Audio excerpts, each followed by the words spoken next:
Hello दोस्तों, कैसे हो आप सभी। मैं रमित आप सभी साथियों का स्वागत करता हूं आपके इस प्यारे परिवार एसीएस कैरियर इंस्टीट्यूट में। दोस्तों, आज की इस वीडियो में हम लोग फिर से बात करेंगे आरआरबी एनटीपीसी 2021 में जो क्वेश्चन पूछे गए थे। तो प्रीवियस ईयर क्वेश्चन है, वो भी कौन से, सामान्य अध्ययन के। सामान्य अध्ययन के जो प्रीवियस ईयर के क्वेश्चन है उनके बारे में हम लोग चर्चा कर चुके हैं, कुछ प्रश्नों की, और कुछ प्रश्न के बारे में हम लोग चर्चा कर रहे हैं। तो जो पहले शिफ्ट के जितने भी क्वेश्चन हैं उनका डिटेल में एक्सप्लेनेशन के साथ हमने करवा दिया है। इससे पहले भी छोटी छोटी वीडियो मैंने करवाई, 3 वीडियो इसकी हो चुकी हैं पहले शिफ्ट की, और ये जो वीडियो है चौथी वीडियो होगी। और ये जो 4 तारीख को, मतलब 4 जनवरी 2021 को जो एग्जाम हुआ था आपका पहले शिफ्ट में, उसके सारे प्रश्न हो चुके हैं 4 वीडियो में। वीडियो छोटी छोटी इसलिए 4 वीडियो बनी, वरना एक ही वीडियो में सारे क्वेश्चन, एक या 2 वीडियो तो एटलीस्ट बनानी पड़ती है, क्योंकि एक्सप्लेनेशन देना पड़ता है। तो फिर उसमें ये मान के चलिए कि 1 घंटे से ज़्यादा की वीडियो हो जाती है। तो उसके लिए छोटे छोटे पार्ट में मैंने डिवाइड कर दिया है, ताकि आपको देखने में भी आसानी रहे और चीज़ें समझने में भी। ठीक है, तो चलिए स्टार्ट करते हैं। आज का जो पहला क्वेश्चन है, पहला क्या क्वेश्चन मैंने ऑलरेडी करवा ही दिया है कुछ, अब इसमें जो बचे हुए क्वेश्चन हैं उन्हीं को हम करवा रहे हैं। ठीक है, तो आज की इस वीडियो का पहला क्वेश्चन है, लेकिन आपके शिफ्ट का ही क्वेश्चन है। ठीक है, यानी फर्स्ट शिफ्ट 2021 का ही क्वेश्चन है आपका। पहला क्वेश्चन आपका क्या कह रहा है, लाफिंग गैस का रासायनिक नाम क्या है।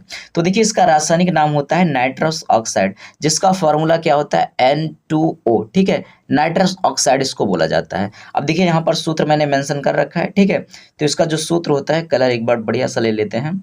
जी हाँ, तो यहाँ पर हम बात करते हैं, इसका रासायनिक सूत्र जो होता है क्या होता है, N2O होता है, और इसका जो नाम होता है नाइट्रस ऑक्साइड। आपने देखा, इसको जो है हंसाने वाली गैस यानी लाफिंग गैस के नाम से भी जाना जाता है। देखिए, एक मिथ लोगों ने पाल रखा है भैया कि इस गैस को सूंघने के बाद लोग हंसते हैं। हंसते नहीं, एक्चुअली में रियलिटी क्या है इसको समझिए थोड़ा सा।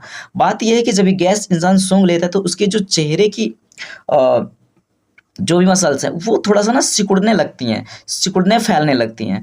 तो कहने का मतलब जो स्किन है वो सिकुड़ने फैलने लगती हैं। तो ऐसे में क्या होता है, ऐसे केसेस में ये होता है मेरे भाई, लगता है कि वो इंसान हंस रहा है, बट रियल में ऐसा नहीं होता कि उसकी फीलिंग बदल जाएगी, वो हंसने लगेगा, ऐसा नहीं होता है। वो चेहरा जो होता है, मतलब जो स्किन होती है, वो सिकुड़ने और फैलने लगती है चेहरे की, इसलिए लगता है वो इंसान हंस रहा है। ठीक है, चलिए अब बात करते हैं गैस का रंग। तो ये जो गैस होती है रंगहीन होती है, कलरलेस होती है, ये दिखाई देने वाली गैस नहीं है भैया, दिखेगी नहीं आपको। और बात करते हैं सबसे इंपॉर्टेंट चीज़ कि यह ग्रीन हाउस गैस प्रभाव उत्पन्न करती हैं। ये आपके एग्जाम के पॉइंट ऑफ व्यू से इंपॉर्टेंट है मेरे भाई, ध्यान दीजिएगा। और वातावरण में कार्बन डाइऑक्साइड गैस से भी ज़्यादा हानिकारक है, CO2 से भी ज़्यादा खतरनाक गैस होती है ये। और ये आपका क्या है, ग्रीन हाउस इफेक्ट में भी बहुत बड़ा रोल प्ले करती है। अब बात करेंगे ग्रीन हाउस इफेक्ट क्या है।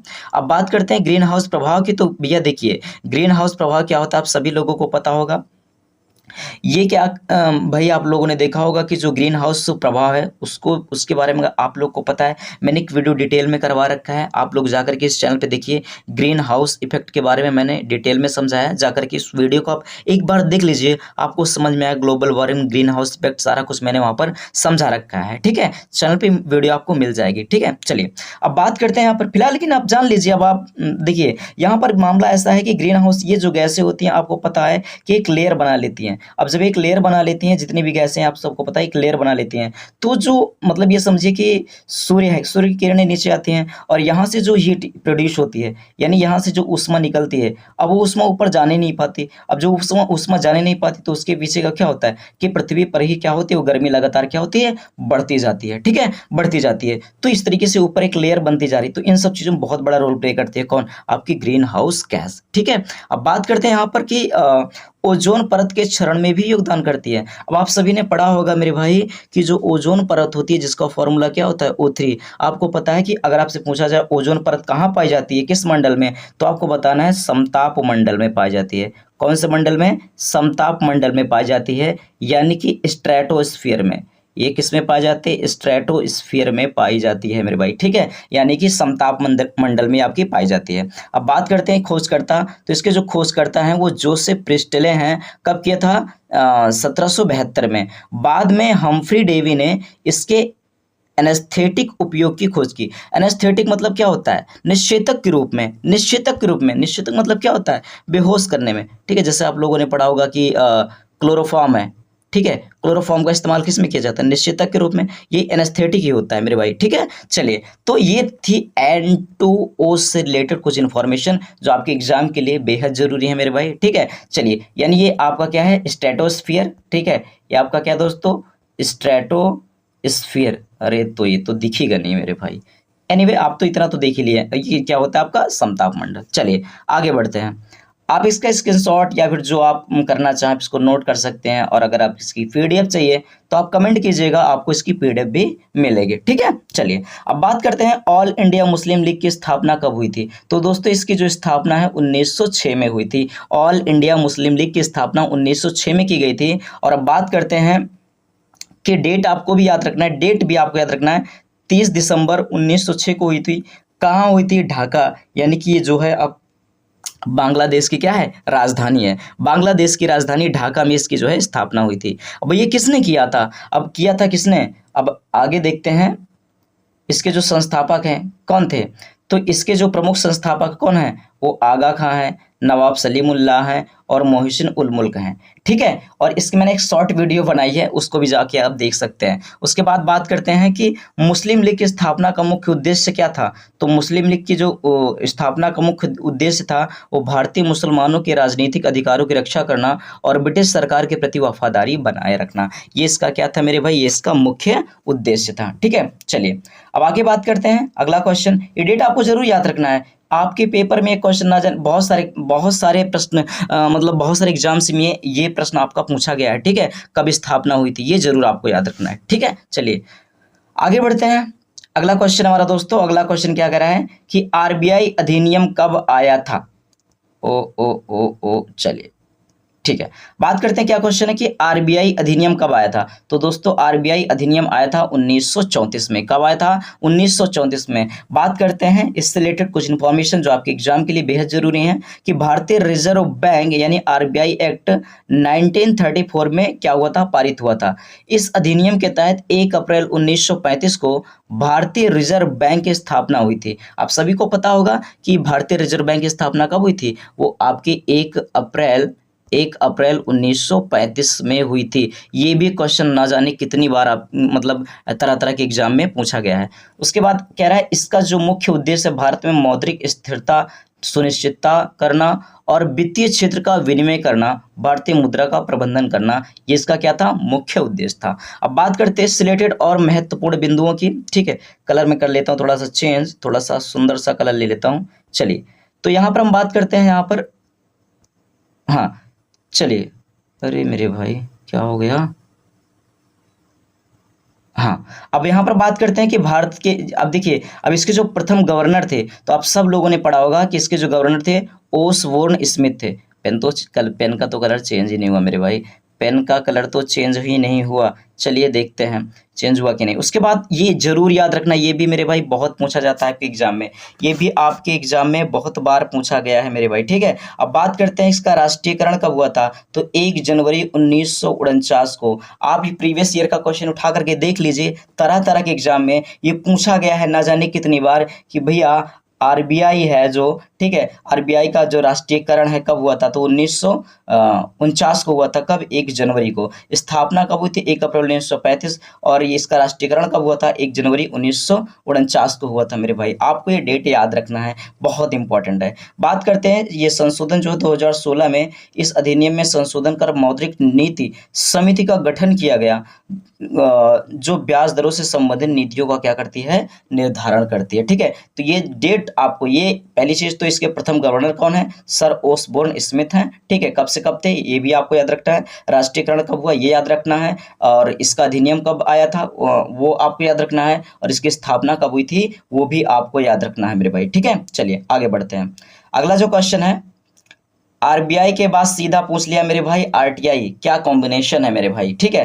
पूछा है कि आरटीआई अधिनियम कब आया था। तो आरटीआई अधिनियम आया था 2005 में। अब इसके रिगार्डिंग बात करते हैं कि सूचना का अधिकार अधिनियम अभी है क्या सूचना का। अब देखिए अब क्या है ना, आप किसी भी सरकारी, ठीक है, किसी भी सरकारी विभाग से आप जो है कोई भी सूचना आप प्राप्त कर सकते हैं। किसी भी सरकारी विभाग से कोई भी सूचना प्राप्त कर सकते हैं, बशर्ते क्या है कि वो जो सूचना है गोपनीय ना हो मेरे भाई। वो जो सूचना है गोपनीय ना हो, कि ऐसा नहीं कि आपने कोई ऐसी सूचना ले ली कि जो मेरे भाई सरकार के मतलब ये समझिए उसकी पॉलिसी के खिलाफ हो या फिर देश को नुकसान पहुंचे। ऐसी इन्फॉर्मेशन आप नहीं ले सकते हैं, लेकिन हाँ जो जनता के हित में है, जो लोगों के हित में है मेरे भाई, उसके बारे में आप इन्फॉर्मेशन जरूर ले सकते हैं। ये आपका पूरा पूरा हक है, और ये हक कौन देता है? आरटीआई। ठीक है, अभी जैसे आप लोग देख रहे होंगे कि रेलवे में ही बहुत सारे यूट्यूबर वीडियो बना रहे हैं कि भैया मतलब 21 जून में कितने फॉर्म पड़े हैं, कब वैकेंसी आएगी, किस विभाग में कितनी वैकेंसी आने वाली है,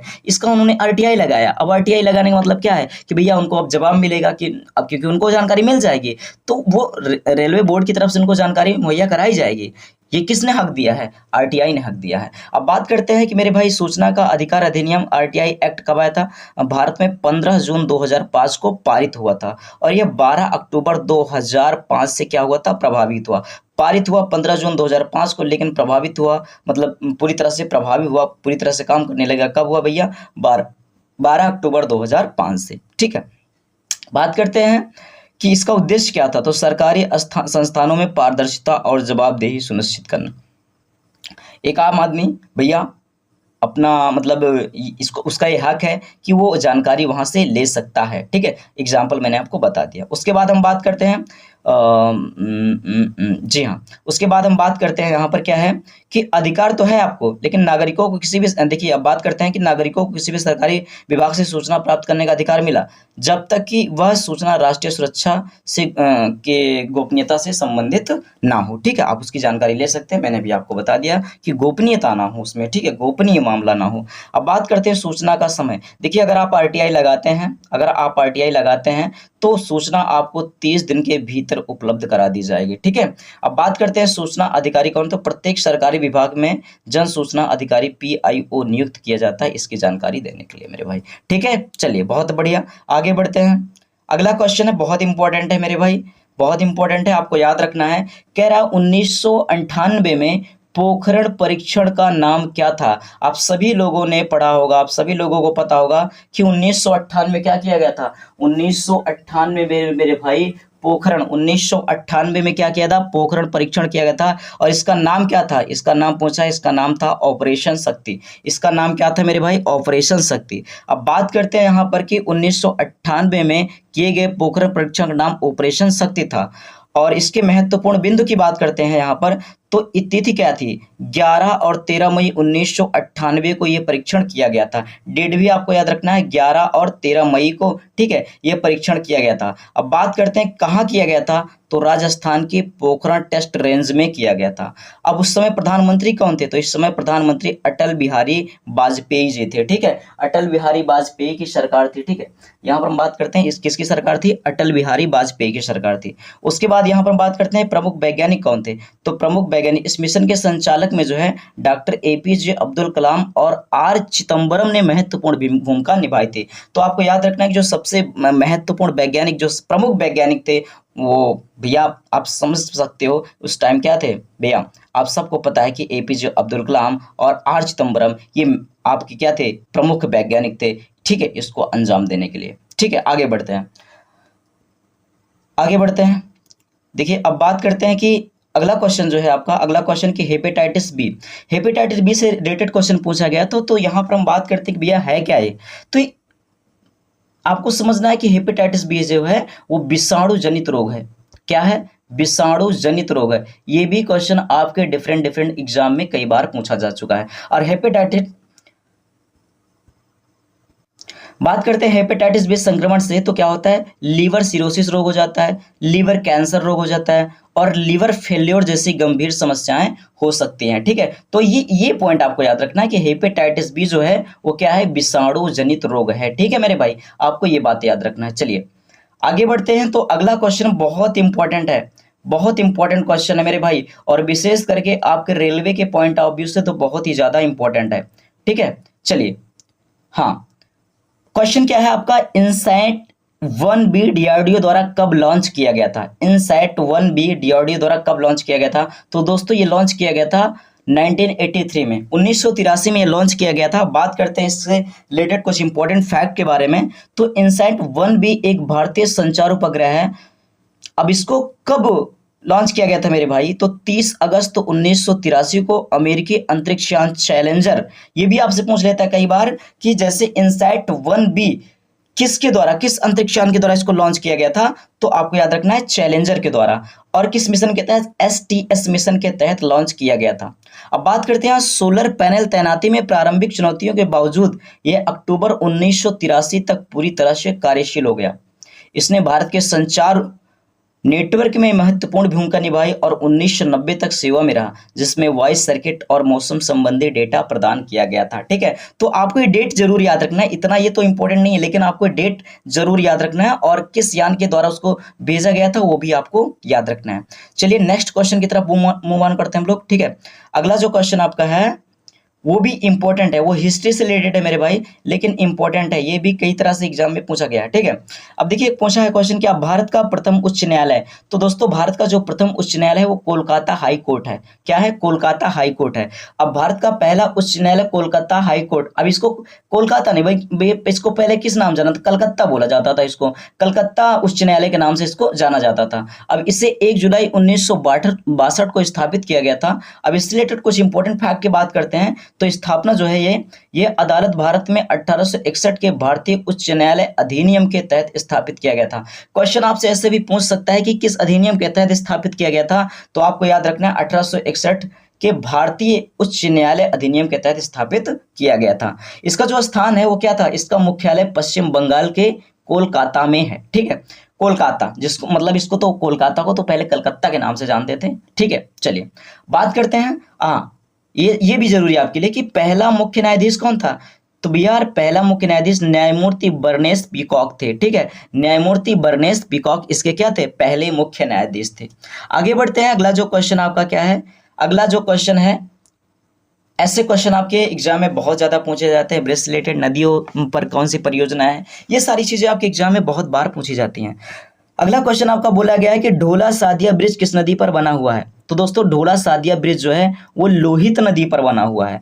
यहाँ पर आप देखेंगे ढोला सादिया ब्रिज, जिसे भूपेन हजारिका सेतु भी कहा जाता है। सबसे इंपॉर्टेंट चीज क्या है कि ढोला सादिया ब्रिज को दूसरा नाम क्या है? तो वो है भूपेन हजारिका सेतु। क्या बोल सकते हैं इसको? भूपेन हजारिका सेतु के नाम से भी जाना जाता है।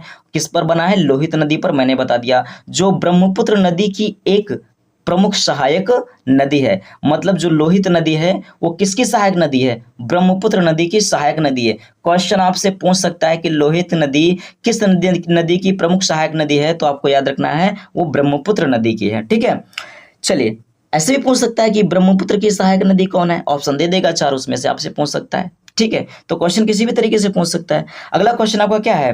क्वेश्चन नहीं, इससे रिलेटेड कुछ पॉइंट है कि भैया यह पुल असम में ढोला और सादिया को जोड़ता है। ये दो स्थान है, ढोला और सादिया को, ये जो पुल है इन दोनों स्थानों को क्या करता है? जोड़ता है, जो अरुणाचल प्रदेश की सीमा के करीब है। लंबाई की बात करते हैं तो 9.15 किलोमीटर यह पुल लंबा, भारत का सबसे लंबा सड़क पुल है और उद्घाटन से 26 मई 2017 को प्रधानमंत्री नरेंद्र मोदी ने राष्ट्र को समर्पित किया था मेरे भाई। ठीक है, तो ये थे क्वेश्चन 2021 में आरआरबी